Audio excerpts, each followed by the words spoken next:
মহান বিজয় দিবসে জাতীয় পতাকা হাতে আকাশ থেকে নামলেন ৫৪ জন প্যারাট্রুপার। সবচেয়ে বেশি পতাকা হাতে জাম্পে দাবি করে বিশ্ব রেকর্ডের জন্য এখন গিনেস কর্তৃপক্ষের স্বীকৃতির অপেক্ষায় বাংলাদেশ।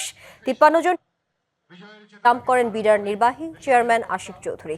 গুলিবিদ্ধ ওসমান হাদির ছবি আঁকা একটি বিশেষ হেলমেট পরেন আশিক চৌধুরী।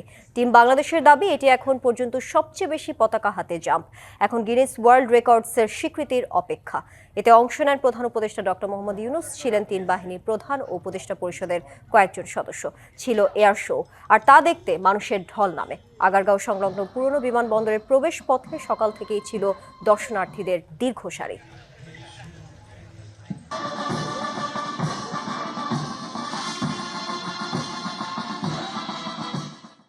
নতুন এবং ফিরে আসা গ্রাহকদের জন্য নগদে চলছে ক্যাশব্যাক সহ প্রতিদিন হাজারো উপহার জেতার সুযোগ। হবে আশা আর ফেরা, সারপ্রাইজ সেরা।